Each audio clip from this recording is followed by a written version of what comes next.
who's the best team in the East? Today, I think it's Milwaukee, but I also think you can't overlook Boston. I think Boston is playing really well right now. Over the last 25 games, they've played at a very, very high level, and they've got great depth.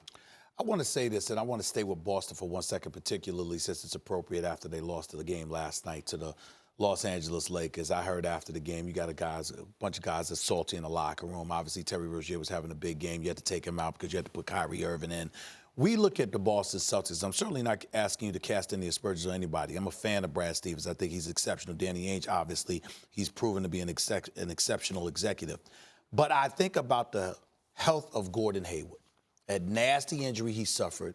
To me, he shouldn't have been back until midway through this season. Having him come back, inserting him into the starting lineup, then taking him and putting him back on the bench in favor of Marcus Smart, a move that I like.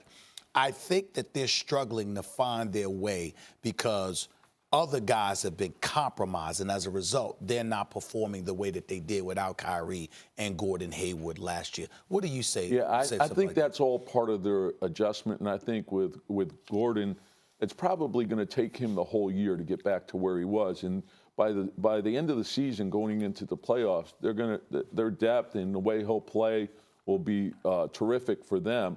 And this was a big part of their challenge. And I think that had a lot to do with their start. I think getting off to the 10-10 start was probably because of that. They have this great depth in how do you make it all fit, and then the willingness of everyone to sacrifice for each other, which I think they've done. I think after that start, they've played terrific basketball since. And when you start looking at their offense, their defense, then their offense is starting to click now as well. But their scoring margin is telling you a lot. It's telling you how good they are. So, Coach, I agree with your assessment, by the way. Mirotic, when you put him with the Greek Freak, now the Greek Freak, is he kind of like an Anthony Davis center type guy, but takes it harder to the rack? And Mirotic is the guy who next to him who allows him to do that because he can shoot. I think the Bucks were already the best. I think they're the best team. But if every team, if they could be firing on all cylinders, Boston to me is the team that even has a shot against Golden State. How would you handicap it at this moment in the East? All those things considered, who do you expect to get out at this moment? Well, if you ask me today, I would probably pick Milwaukee. And I love the pickup of Mirotic. I think he's a terrific player. Very versatile. You can play him at, obviously, the power forward, stretch four. He shoots the ball, puts it on the floor. Big shot maker. You could also play him at the 5, and you could also play him at the 3. He's a basketball player. He's a lot more athletic than people realize. And the way Milwaukee's played from the beginning of the season to where they are now, and that's probably a lot of that credit goes to Giannis, just because not only is he playing great for himself, he's playing great for his teammates. He's making everyone around him so much better. And when you watch him make plays, and the way this team is playing, their defense is terrific. The way they're shooting the 3, terrific. So, Coach, if he can not fold under the pressure of the playoffs, he's the best player in the East. Usually among the best teams, the team with the best player, especially if they're coached well and they're coached very well, wins. Does that mean you're saying Milwaukee? Well, I am saying Milwaukee today, but the way Boston has grown from the beginning of the season to where they are now, and the one thing Boston does great, they shoot the 3 extremely well. And the one slight weakness of Milwaukee is covering the 3.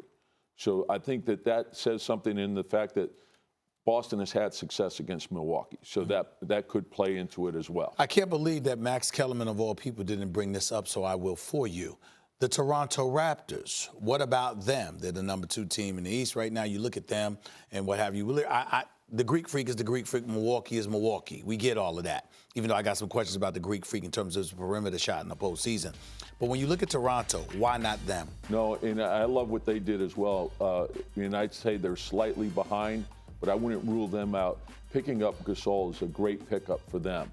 I think the adjustment that they're going to have to go through is who are they going to put on the bench? Siakam has played really well for them. Ibaka's played well at the center position. Is it Siakam? Is it Danny Green? Who goes to the bench? And so that's a big question, and that'll be an adjustment for him, but he's a terrific player. What about Philadelphia? The fact that they get, weeks ago they got Jimmy Butler. a guy you know very, very well. Now they got, Tobias Harris. Right. The combination of those two, with Embiid, with Redick, with Ben Simmons, you say what to that? Well, picking up Harris is huge for them. And, of course, getting Jimmy Butler, a top 10 player in the league, that adds a lot to the team. Harris solidifies their starting five. He's a 20-point scorer who's going into his prime. And then when you look at the bench, I think people are overlooking some of the things that they've done with their bench. Simmons was a great pickup. Boban at the center position is a great pickup. Mike Scott could shoot. McConnell's been terrific for him. Korkmaz is another good young player.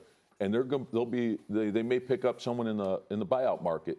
This team is very deep and talented. They just don't have the experience right now that those other teams do, but I wouldn't rule them out. I think having Jimmy at the end of games is a huge advantage. Or the defense in the backcourt. I'm surprised they didn't address that by the deadline, Coach. Maybe you're right. Maybe in the buyout market they do something about that because that's where they're getting torched. That seems to me to be the weakness of the team. I want to get back to Toronto. As Stephen A. said, they were my preseason pick.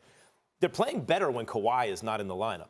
Like, they get Kawhi Leonard. I'm like, oh, now your best player is not DeRozan, it's Kawhi Leonard. You can mess around and get to the finals now, but they're playing better without him. What are your thoughts about that? Yeah, I think, a couple things. One, you have to look at the games in which he's missed, when it came, who they played against, who was out for the other team. Listen, Kawhi is, he's probably a top 10 talent. He is a top 10 talent as well. And in the playoffs, those are the players that you need to go deep into the playoffs. So they're not a better team without Kawhi. Kawhi is a great player. He's a two-way player. He adds a lot to that team.